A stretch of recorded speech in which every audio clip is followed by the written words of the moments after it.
para ver cómo Dios me ve.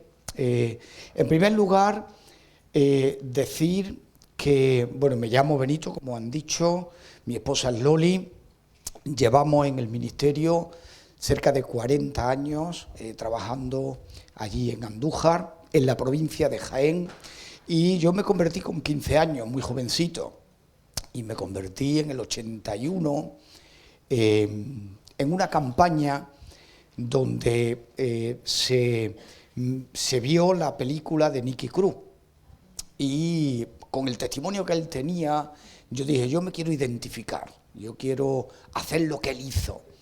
Y lo que yo entendí, lo que yo vi en aquel momento fue un hombre que se rendía a los pies de Jesús, un hombre que tenía falta de amor, falta de cariño, falta de familia, y yo vivía un tiempo turbulento. Era joven, con 15 años, pero ya a la edad de 15 años tuve una infancia un poquito dura, no por mis padres, porque mis padres siempre estuvieron apoyando y bendiciéndome en la manera que ellos podían, pero sí viví momentos donde estuve refugiado en el alcohol, en drogas blandas, porque en aquel tiempo no podía tener acceso a las drogas duras, pero sí tuve una turbulencia en mi vida, una crisis.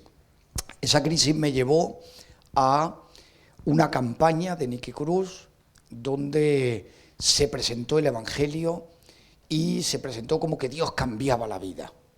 Y yo, cuando vi aquello, yo dije, yo quiero esto, yo quiero cambiar.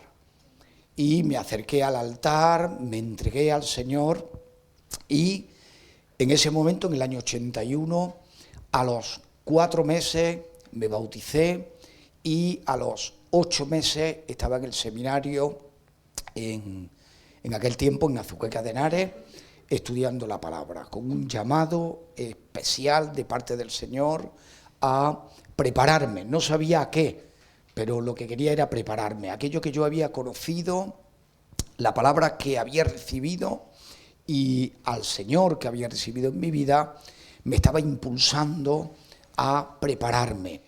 Quería compartir una palabra, ver cómo Dios nos ve, relacionando también mi testimonio y relacionando lo que Dios ha ido haciendo a lo largo de todo este tiempo, 43 años que nos convertimos, y justo convertirnos comenzamos a trabajar en la obra, no viéndonos como Dios nos ve, sino tomando en fe lo que Dios dice para luego después avanzar a donde Dios nos quiere llevar, ver cómo Dios nos ve. Fijaros, ¿qué es eso? Una langosta, un saltamonte. Cuando uno ve un saltamonte, lo ve insignificante. Así se veían muchos. Así se contagió el pueblo de Israel, viéndose como langostas. Y además no solamente ellos se veían como langostas, sino que también los veían como langostas.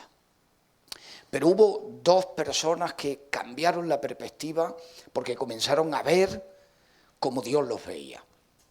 Dios los veía como gente que podía conquistar. Y tenemos a Caleb y a Josué, que fueron a la conquista y que ellos dijeron, no nos vamos a conformar. Quizás nos veamos como langostas, quizás tengamos desafíos grandes, pero sabéis una cosa, por encima de eso está como Dios nos ve, porque eso impulsa nuestra fe, eso nos llama a caminar, a tener un recorrido por el cual Dios nos va a bendecir de una manera muy especial. Ahora, fijaros, recordáis que los 10 espías, luego vamos a ir al texto, los 10 espías se veían como langostas. Langosta es un saltamonte, algo indefenso, lo puedes pisar por la calle si te molesta, pero fijaros lo que hace un grupo grande de langostas. Una langosta hace poco, pero muchas langostas. ¿Quién se atreve a pisarla?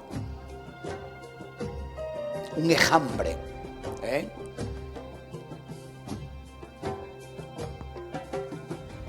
Fijaros qué tremendo. Quizás nos pueden ver como una langosta y ignorarnos. Quizás nosotros nos podemos ver como langosta, ignorarnos. Pero Dios nos ve con un potencial cuando somos iglesia, cuando estamos unidos, cuando caminamos en unidad. Lo que yo quiero compartir en esta mañana es acerca de cómo Dios nos ve. Cómo Dios nos ve, porque fijaros, ¿sabéis? Esa es la clave para que nosotros podamos entender qué es lo que Dios nos pide, qué es lo que Dios nos demanda. Hay una misión que Dios nos ha dado, hay una manera en la cual Dios nos ve a todos, a su iglesia, y nosotros como cristianos, hermanos, cuando venimos al Señor, dejamos atrás una manera de vivir, una manera de ser, una manera de caminar, y comenzamos a caminar hacia aquellas cosas que Dios ha puesto en nuestra vida. Y comenzamos a ver cosas grandes, como dice la Escritura, grandes cosas y ocultas que ni nosotros conocemos. Dios empieza a revelarnos, Dios empieza a darnos. Y en Números 13, que es el texto que yo quiero leer en esta mañana, Números 13, los versículos 1 y 2, ahí vemos la misión que Dios le da a través de Moisés a 12 personas. 12 personas. Dice los versículos 1 y 2 de Números capítulo 13, y el Señor habló a Moisés diciéndole: envía tú hombres que reconozcan la tierra de Canaán, la cual yo doy a los hijos de Israel. De cada tribu de sus padres enviaréis un varón, cada uno un príncipe entre ellos. Amén. Cada uno un príncipe entre ellos. O sea, fijaros, Dios le da un mandato a Moisés que consistió en varias cosas. Primero, escoge un príncipe de cada tribu, de 12 tribus, 12 príncipes, envíalo a reconocer la tierra de Canaán. Esa tierra, fijaros, significaba mucho para el pueblo de Israel. No era la primera vez que el pueblo de Israel escuchaba la tierra de Canaán. Esa tierra que Dios había decidido darla a los hijos de Israel. ¿Por qué? Porque era una promesa que venía desde Abraham. No era algo nuevo. Así es que los hijos de Israel ya conocían, ya entendían que era una tierra que Dios le había prometido. Y el versículo 3, Moisés los envía, y fijaros qué detalle, conforme a la palabra del Señor. Conforme a la palabra del Señor, obediencia. Si quieres estar bien enfocado en la misión y en la visión que Dios te da, debemos de obedecer. La primera cuestión es obediencia. Dios nunca va a llevar a un rebelde. Dios nunca va a llamar a alguien que no obedece lo que Dios le dice. Y fijaros, para entender como pueblo de Israel, cómo el pueblo de Israel llega hasta ahí, porque estaba casi a las puertas de entrar a la tierra prometida, debemos de remontarnos al inicio, debemos de remontarnos a Abraham. Abraham, que es el que Dios le da la promesa. Dios le da la promesa a Abraham y Dios le da un llamado a Abraham. Le hace un llamado especial, un llamado, hermanos, que lo enfoca hacia una misión. Lo enfoca hacia un lugar donde ellos tenían que conquistar. Dios le da ese llamado a Abraham, Dios le da un objetivo, además un objetivo a largo plazo. No era un objetivo a corto plazo, era un objetivo que iba a entrar en un proceso donde Dios iba a tratar con su vida, donde Dios iba a tratar con su mentalidad, donde Dios iba a tratar con su corazón. Y Abraham entra en ese proceso, hermano, donde llega hasta Moisés. Y Moisés, Dios le da ya el encargo de entrar en la tierra prometida, pero se queda a las puertas. Se queda a las puertas. Así es que si nos remontamos, fijaros, está Abraham, está Moisés y está Josué. En medio había muchos más patriarcas. Estaba Abraham, estaba Isaac, estaba Jacob, estaba José. Y cómo Dios va utilizando a cada uno para llegar al punto que Dios quería. Dios le da una trayectoria, Dios los mete en un proceso. En Génesis 12, los versículos 1, 2, habla del llamado de Abraham. Cómo Dios llamó a este hombre, cómo Dios lo despertó. Porque como vamos a ver ahora, Dios ya había hablado con el padre, con Taré, y le había dicho a Taré, versículo antes, en el capítulo 11, el último versículo, Dios ya le está diciendo a Taré, Taré, sal y ve a la tierra de Canaán. ¿Y qué es lo que hacen ellos? Llegan a la tierra de Canaán, se paran en Parán y allí se quedan. Y Dios al cabo de los años tiene que decirle a Abraham, Abraham, sal de tu tierra, de tu parentela, sal de tu lugar. Esto no es lo que yo quiero para ti, yo quiero algo diferente. Yo te quiero llevar a la tierra de Canaán, tu padre se paró aquí, pero yo te quiero llevar a otro lugar, a un lugar diferente. Y cuando Taré muere allí en la tierra de Ur, Dios dice en Génesis capítulo 12, versículo 1, pero el Señor le dijo a Abraham, vete de tu tierra y vete de tu parentela. Le hace un llamado, le dice, sal de este lugar. Y Dios no quería, hermanos, que Abraham muriera en Harán. Dios quería que avanzara.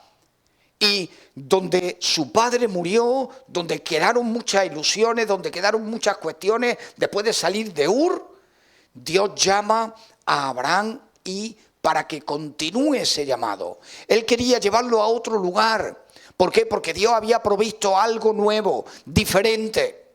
Y Dios tiene que volver a enfocar la vida de Abraham diciéndole, este no es tu lugar. Hay otro lugar que yo te voy a prometer, que yo he prometido. ¿Para qué? Para que vaya al lugar donde yo te quiero llevar. Y fijaros, con Abraham Dios comienza una aventura nueva. Con Abraham Dios empieza a caminar diciéndole, tu lugar no es este, ve al lugar donde yo te voy a guiar. No le dice el lugar primeramente, se lo dice después. Así es que Abraham comienza una aventura nueva, comienza, hermano, un gran desafío.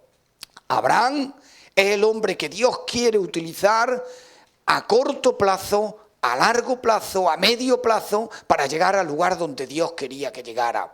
Y fijaros, es un gran desafío, pues la promesa de Dios de conquistar la tierra requería tiempo y requería gente. Requería tiempo y requería gente. Y Abraham se encuentra con un primer problema. No tiene hijos. Y se lleva a Lot, a su sobrino. ¿Para qué? Quizás lo adopta con una imagen y decir, bueno, me lo voy a llevar porque si Sara y yo nos vamos a quedar aquí en el desierto y vamos a morir. Por lo menos que él continúe. Sin embargo, Lot no fue llamado por Dios. Quien fue llamado por Dios fue Abraham. ¿Y qué ocurre? Lot mete la pata en varias ocasiones. ¿Por qué? Porque él no fue llamado, él no tenía el llamado de Dios. Él no tenía la palabra de Dios en su vida. Y Abraham tiene que salir, hermano, en su ayuda, en todo momento. Abraham siempre con un corazón de padre. Y fijaros la visión de Lot y la visión de Abraham. Los pastores de Lot se enfadan con los pastores de Abraham. ¿Para qué? Para que no hubiera conflicto. Abraham toma una decisión y dice, tú tira por tu lado y yo tiro por mi lado. Pero Abraham, como caballero, le dice a Lot, Lot, elige. lo que quieras, el lugar que tú quieras. Y Lot, ¿qué fue lo que eligió? Lo mejor. Sin darse cuenta que justo estaba en la frontera del enemigo, en las líneas del enemigo.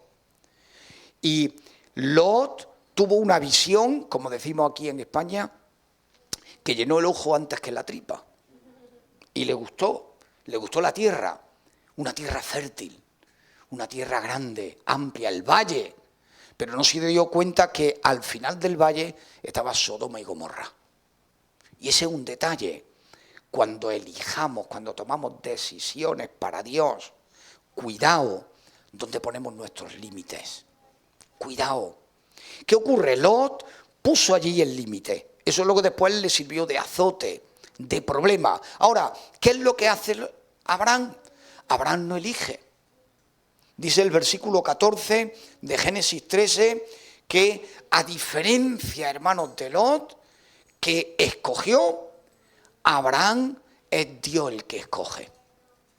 Es Dios el que escoge por Abraham. Y le dice, Dios le dice a Abraham, Abraham, alza los ojos y mira. ¿Ves todo? Y Abraham le dice, sí, lo veo. Mira al oriente, mira al occidente, porque toda la tierra que estás viendo te la voy a dar yo. Abraham se dejó llevar por Dios, porque Dios tenía un principio, ver como Dios nos ve. Él tenía un principio y él eligió de la manera correcta, dejando que Dios eligiera por él. Y ahora mirar el desafío. Abraham y Sara, como hemos dicho antes, no tenían hijos, no podían tener hijos. ¿Cómo iban a obtener la promesa de Dios? Fijaros, la promesa de Dios tenía dos partes. Una, conquista la tierra. Otra, vamos a bendecir la tierra con nuestra herencia. Vamos a bendecir la tierra con nuestra herencia. Pero ¿cómo? La primera la podían conquistar. La segunda, ¿cómo la podían conquistar? No podían. No tenían herencia. Y en Génesis 15, Dios le habla otra vez de nuevo a Abraham. Porque sabéis una cosa, Dios es un Dios que habla. ¿Amén? Dios no es un Dios que está callado. Dios es un Dios que habla. Y Dios habla de nuevo a Abraham en visión y Dios le dice, no temas. Abraham, no temas, yo soy tu escudo, yo soy tu galardón. Y Abraham le dice, sí, amén, Señor, yo confío en ti, yo te creo. Pero hay un detalle, Señor, y es que no tengo hijo. Tengo tierra, tú me la has prometido, pero no tengo hijo. El único que tengo es un damaseno, o sea, un infiel. ¿Este me va a heredar? Y Dios le dice, no, quien te va a heredar es un hijo, no tu criado. ¿Amén? Así que la promesa de Dios continúa, el llamado de Dios continúa. Y si sabéis, el llamado de Dios lo lleva a una promesa, a una promesa. Abraham no pensaba, no veía como Dios lo ve. Sin embargo, tuvo que creer a Dios. Tuvo que creer en cosas imposibles. Tuvo que creer para que llegáramos a Números 13. Tuvo que ver también un Génesis 12, donde Dios llama a Abraham y donde hay un legado que continúa hasta que Josué llega a alcanzar la tierra. Pero fijaros, en Génesis 15, el versículo 5, dice que Dios le dice a Abraham, Abraham, sal de tu tienda, sal de tu lugar. ¿Y sabéis por qué Dios le dice sal de tu tienda?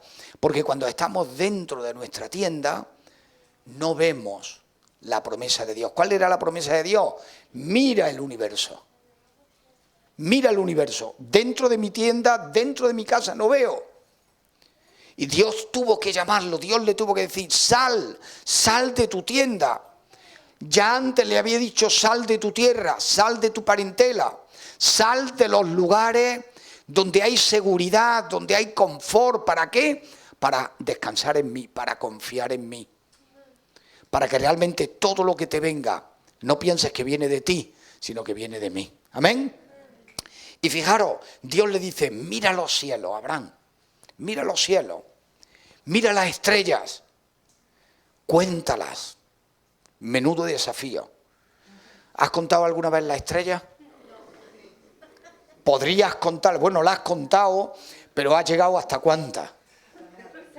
Yo recuerdo cuando mi hijo estaba pequeño, nosotros vivíamos en la iglesia y teníamos una azotea grande y en verano yo me subía con el colchón allí a dormir para quitarme del calor y yo me ponía a ponerle nombres a las estrellas, pero llegaba a 4 o 5, más no, porque te cansas, ves todo el cielo abierto, en un cielo de verano, donde hay cientos de miles de estrellas, y son solamente las que podemos ver, que es solamente una minúscula. Así es que fijaros la tarea que Dios le dio.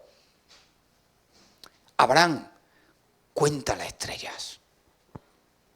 Y Abraham intentaría y le diría, Señor, no puedo. Pues igual va a ser tu descendencia. Igual. Así es que la promesa de Dios fue mucho mayor que lo que él tenía en la cabeza. Es mucho mayor que lo que él tenía en la cabeza. Por eso Dios le tiene que decir, sal de tu tienda, observa, hay más cosas fuera de tu lugar. Hay más cosas fuera de tu mentalidad. Hay más cosas fuera de tu mente. Cuando nos dejamos en las manos de Dios, podemos ver cielos. Pero también le dice, tu descendencia va a ser como la arena del mar. Aquí tenéis playa. Contar. Tenéis tarea. Tenéis tarea. Imposible. Imposible. Abraham tenía muchas cosas en contra. Pero ¿sabéis? Por encima de todo, creyó a Dios. Y la promesa continuó. ¿Sabéis por qué continuó? Porque hubo hombres, mujeres, que creyeron a Dios. Y cuando hay hombres y mujeres que creen a Dios, las promesas van pasando de unos a otros hasta que se cumplen. A veces hay promesas inmediatas, pero a veces hay promesas de generaciones. Quizás Dios le dio promesas a hombres y mujeres aquí en España de que España sería llena del Evangelio. Y no lo vieron, pero lo creyeron. Y se esforzaron. No lo vieron, pero se esforzaron, creyeron a Dios. Igual que nosotros, hermanos, si tenemos nuestra mentalidad, y luego después volveremos a la langosta, si tenemos una mentalidad de langosta, una mentalidad que piensa en que no puedo, en que es imposible, eso se cumple. Será imposible. Pero si nosotros creemos a Dios, el que cree a Dios, ¿qué dice la Escritura? Todo le es posible. Así es que ahí es donde vamos a llegar, vernos como Dios nos ve. Y fijaros una cosa, hermano, el síndrome de la langosta. Números capítulo 13, te voy a invitar a que por favor vayas allí. Números capítulo 13. Hemos llegado desde Abraham, Isaac, Jacob, José, Moisés, y ya nos encontramos casi para llegar a Josué. Así es que con Moisés es el último eslabón para alcanzar la promesa de Dios, para que viniera algo diferente. En Números capítulo 13, versículos 1 y 2, volviendo al texto que hemos leído al principio, y el Señor habló a Moisés diciendo, envía tú hombres que reconozcan la tierra de Canaán, la cual yo doy a los hijos de Israel. Amén. O sea que Dios no se desdijo de la promesa que Dios le había dado a Abraham. Yo te voy a dar, sal de tu tierra, de tu parentela, la tierra que yo te mostraré. Y desde ahí, varias generaciones, por lo menos 4 generaciones, hasta que esa promesa se cumplió, la cual yo doy a los hijos de Israel. No dice yo daré. ¿Por qué? Porque la promesa estaba cerca. Yo doy, aquí en esta generación se va a cumplir. Y de cada tribu de sus padres enviaréis un varón, cada uno príncipe entre ellos. Así es que Moisés recibe, fijaros, recibe un informe de Dios. Dios le habla y Dios le dice, Moisés, esto quiero. Moisés, esto quiero. Recibe un informe de Dios. Envía hombres que reconozcan la tierra. Y fijaros lo que le dice este informe. Observan la tierra, que observen el lugar, que observen cómo es el lugar, cómo es la gente, si es fuerte, si es débil, si es numerosa, que observen cómo es la tierra, si la tierra es buena, si la tierra es mala, que observen cómo son sus ciudades, si son fortificadas, si son campamentos, si son plazas, si son fuertes, y cómo es el terreno, si es fértil, si es estéril, y que tomen del fruto del país. Y Dios les pide un buen informe del lugar. Tardaron 40 días en hacer ese informe, en traer información. Y la gente escogida, hermano, para ir, era gente experimentada, no era gente neófita. Dios le dijo, escoge príncipe, un príncipe de cada tribu, o sea, no cualquiera.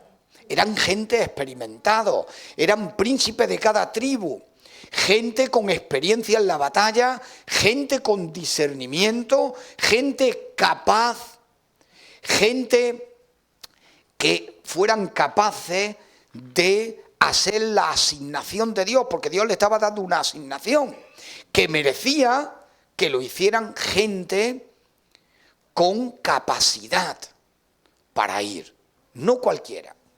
Así que fijaros, tenemos ya un cuadro completo, tenemos la misión que Dios le da, que observen la tierra, cómo era la tierra, hay un informe de Dios diciendo para qué tienen que ir a la tierra, tenemos los que van a ir y tenemos la tierra de Canaán. Todo eso va a cumplir, si se hace bien, va a cumplir la promesa de Dios a Abraham. Esta tierra te la doy a ti. Esta tierra te la doy a ti. Y fijaros, los 12 espías van a la tierra prometida. Dice el versículo 21 del capítulo 13 que ellos fueron y reconocieron la tierra. El versículo 25 dice, y volvieron de reconocer la tierra al fin de 40 días, y vinieron a Moisés y a Aarón y a toda la congregación de Israel. Y le dieron la información a ellos, y les mostraron el fruto de la tierra, y le contaron lo que había.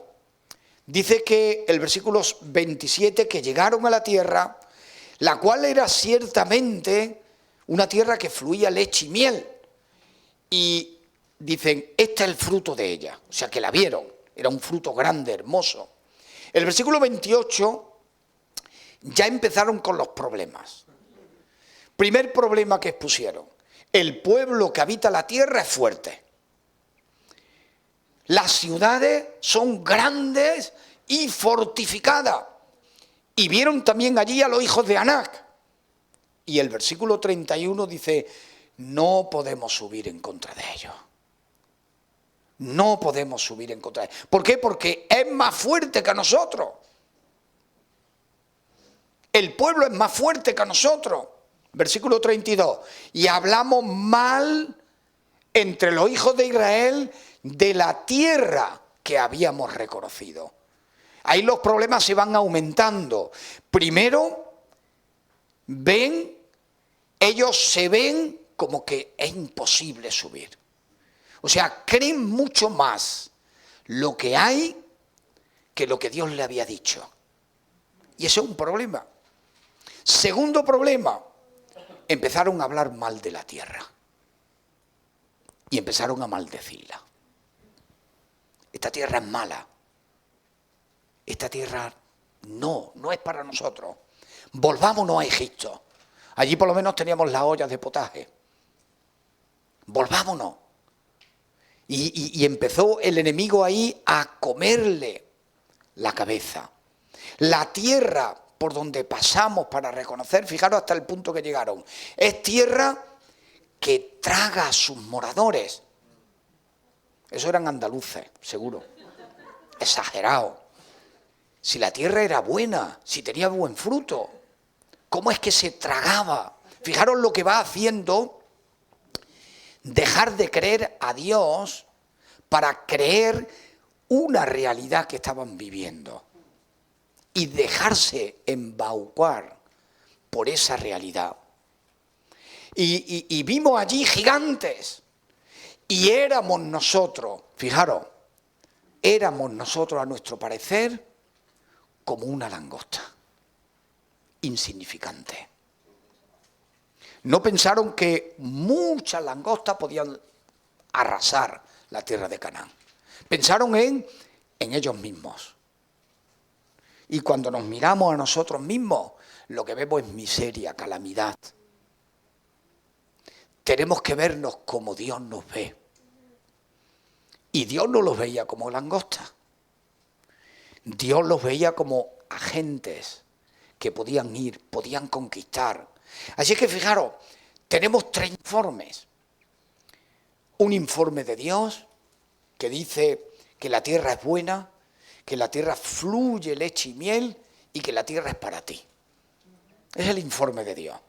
Ahora tenemos un informe de los 10 espías, negativo. No podemos. Somos como langostas. Esto es imposible.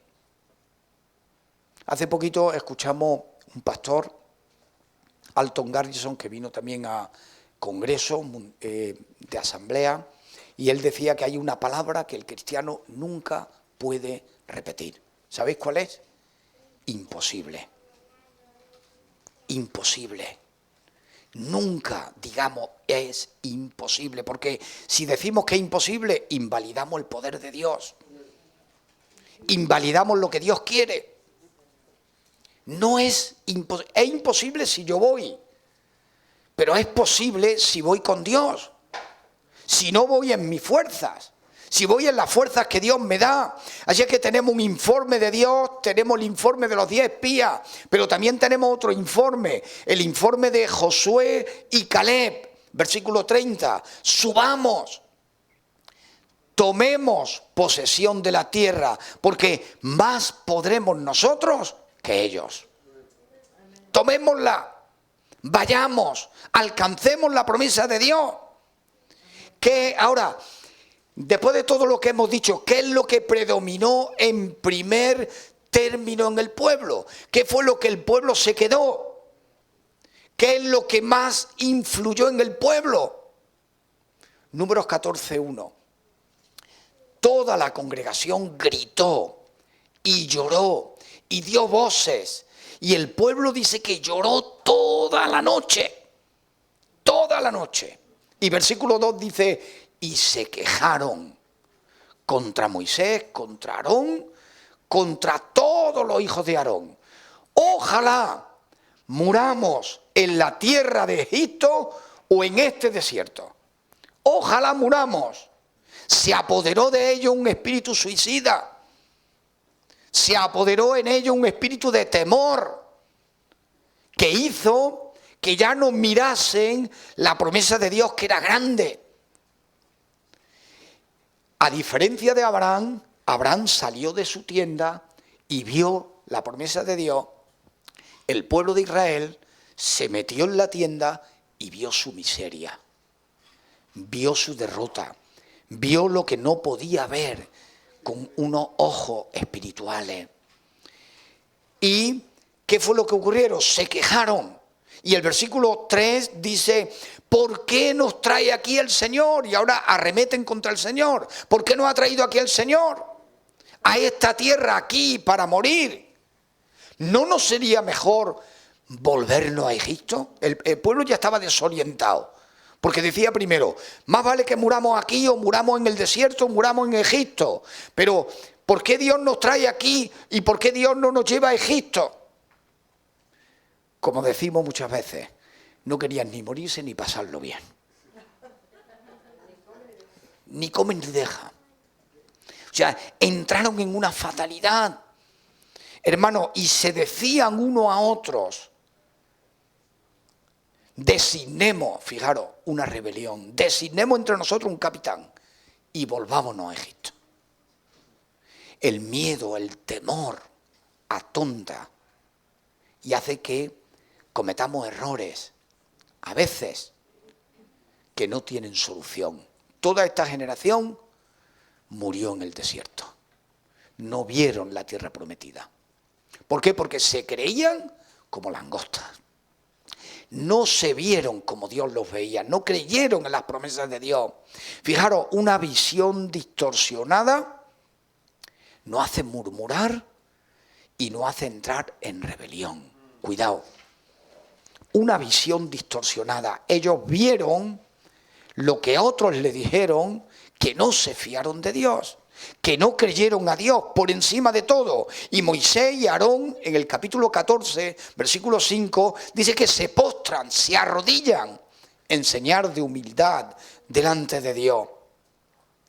Y dice el versículo 6, que Josué y Caleb tomaron la palabra y dieron su informe desde el punto de vista de Dios, no desde el punto de vista de ellos. Se alinearon con Dios.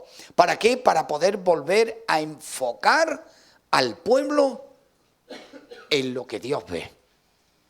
En lo que Dios ve. Se querían enfocar. Y fijaros lo que dice en 14, 2 versículos del 6 al 9. Y Josué dijo a Nun, hijo de Nun, y Caleb, hijo de Jefoné, que eran de los que habían reconocido la tierra, rompieron sus vestidos y hablaron a toda la congregación de los hijos de Israel, diciendo, la tierra por donde pasamos para reconocerla es tierra en gran manera buena. ¿Amén? La tierra era buena. No hay que maldecirla. Es tierra buena. Si el Señor se agradare de nosotros, o sea, dependencia de Dios, si el Señor se agradare de nosotros, Él nos llevará a esa tierra.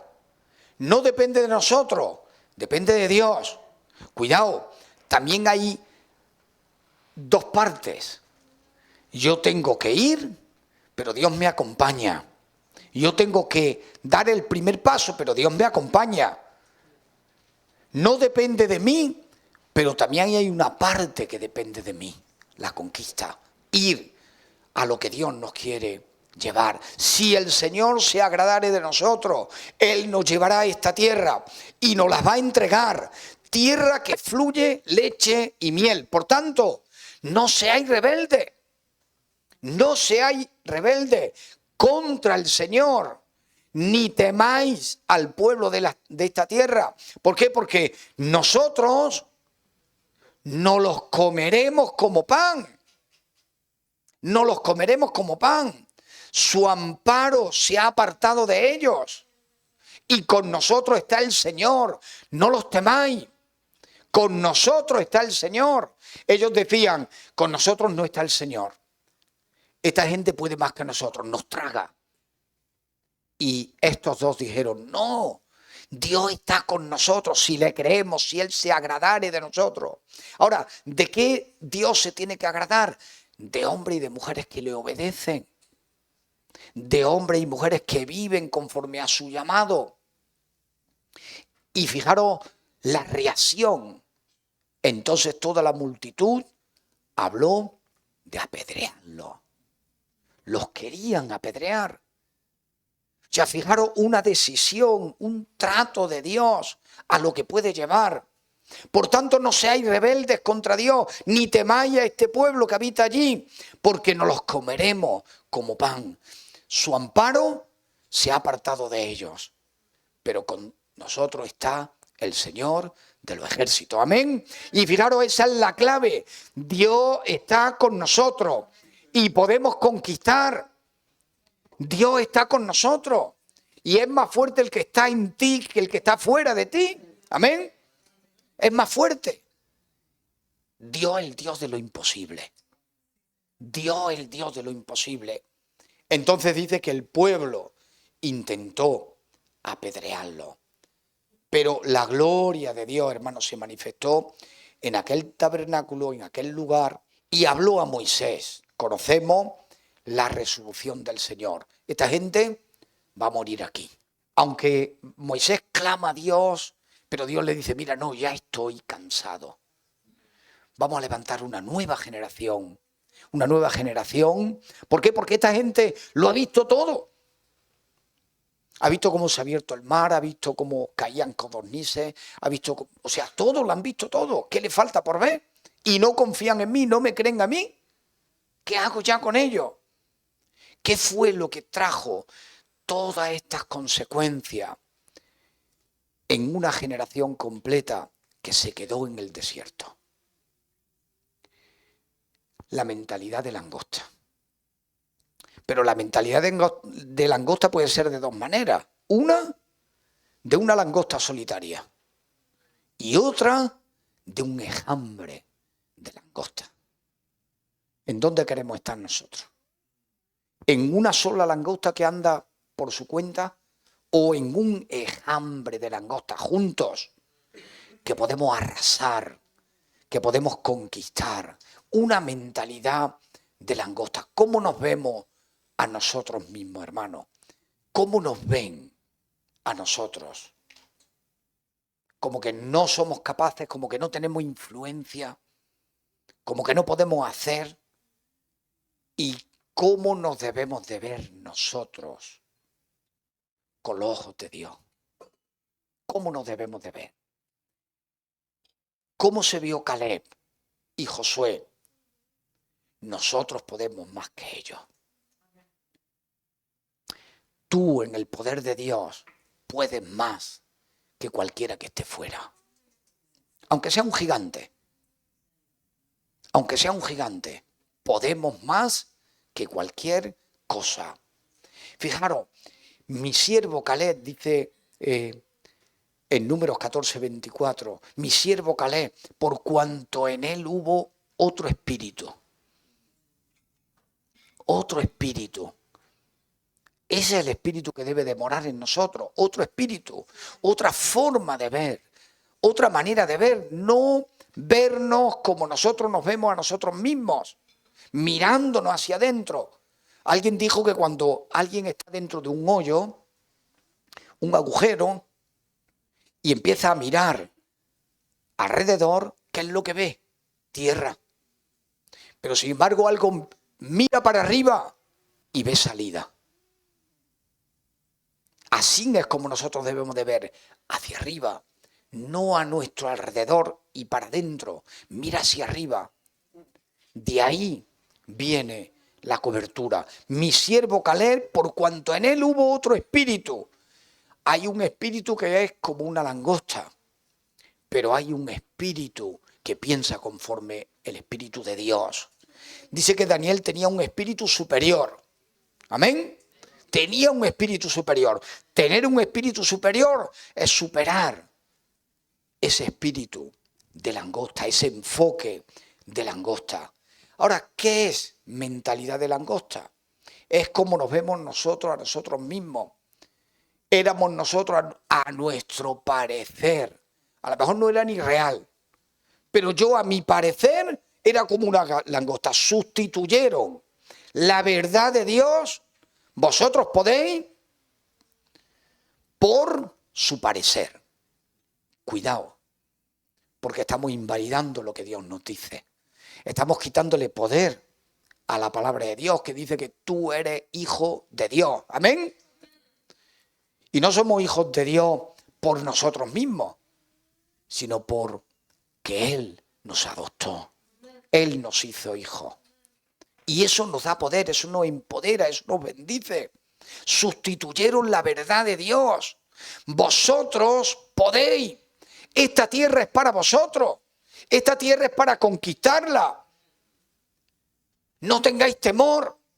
Moisés, al principio en su llamado, tuvo en momentos de su vida una mentalidad de langosta, que si Dios no interviene, se ve fuera del llamado de Dios. Empezó a decirle, Señor, yo no puedo, Señor, yo no sé hablar, Señor, yo no sé cuánto. Señor, llama a mi hermano Aarón. Mi hermano es tela marinera, es un fenómeno, es un fenómeno. Pero recordáis que Aarón también se rebeló en contra de Moisés, porque Dios no había llamado a Aarón. Cuando Dios llama a alguien y cogemos lazarillos, decimos, no, tú acompáñame que tú eres buen elemento, y lo llamo yo, ese me puede traicionar. Y lo mismo que le pasó a Lot. Cuidado, Dios llamó a Moisés, Dios llamó a estos hombres. Tener, hermano, una mentalidad de langosta, la forma en la cual nosotros nos miremos a nosotros mismos va a determinar lo que hacemos. ¿Cómo te ves? En la Biblia, hombres y mujeres, hermanos como José, como Jacob, como Elías, como Daniel, como Pablo, como Débora, como Esther y otros tantos, se vieron no como langosta, sino como instrumentos en las manos de Dios, creyendo a Dios. Dice que Elías era un hombre sujeto a las mismas pasiones que tú y yo. Qué tremendo, ¿verdad? Piensa qué pasiones tenemos que a veces nos desenfocan. Elías las tenía, pero sabéis, creyó a Dios y le dijo que lloviera y llovió. Y tenía las mismas pasiones que tú y yo. O sea, lo que quiere decir que era tan humano como tú y yo, pero dependió de Dios. Le dio gracia a Dios y se refugió en Dios. Otros llegaron, hermano, a influenciar a hombres que no vieron más allá de sus propios temores y no avanzaron, murieron en el desierto. Así es que hay dos clases de hombres y dos clases de mujeres en la Escritura.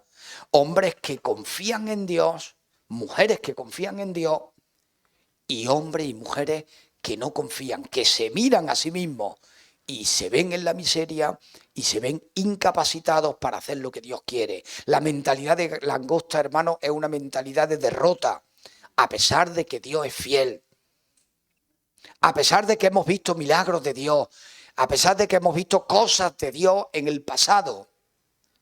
Eso no nos garantiza que en un futuro podamos fallar. No es garantía. Lo importante no es cómo empieza, es cómo termina. Eso no es lo importante. Y fijaros, la mentalidad de langosta tiene que ver con el autoconcepto errado de nosotros mismos. Seguimos pensando como cuando estábamos en el mundo. Y eso invalida el poder de Dios. Éramos a nuestro parecer. Dios le había dicho, vosotros me seréis un reino de sacerdotes, de nación santa, de un pueblo adquirido por Dios. Vosotros vais a ser hombres y mujeres, sacerdotes, que luego después Pedro lo dice en su carta. Pero ellos decían, no, nosotros somos langostas. Y Dios dice, no, soy un pueblo adquirido, un reino de sacerdotes, linaje. La mentalidad de langosta, hermano, es tener mentalidad de esclavo siendo libre, de esclavitud. Josué y Caleb dejaron a Egipto atrás. Los 10 espías y el pueblo tenían a Egipto no solamente delante, sino dentro. Querían volver y morir allí. Querían estar en esclavitud cuando eran libres. Estaban esclavos en su mente y en su corazón. ¿Cuántas veces habían orado seguramente en Egipto? Señor, por favor, déjanos que vayamos y te adoremos. Esa era la petición de Moisés a Faraón, ¿recordáis? Que le deja ir a mi pueblo, que me adore en el desierto. Y ahora que estaban allí querían volver. Conclusión, hermano. Fijaros, vencemos la mentalidad de langosta cuando confiamos en Dios, cuando descansamos en Dios, cuando vemos como Él ve, cuando le creemos a Él, cuando le creemos a Él por encima de todas las cosas. ¿Sabéis por qué es importante creerle a Dios? Solamente por una razón tan sencilla, que Él tiene toda la información y nosotros no. Yo no sé lo que va a pasar mañana. Dios sí lo sabe. Y Dios empieza a dejarnos cosas para que le creamos. Dios le dijo a Israel en el informe del cielo a la tierra: envía a reconocer la tierra, la cual yo te doy. Yo te la doy. Y el Señor en esta tarde también nos dice: yo quiero que tú veas como yo te veo. Deja la mentalidad de langosta atrás y mírame cara a cara para verte como yo te veo.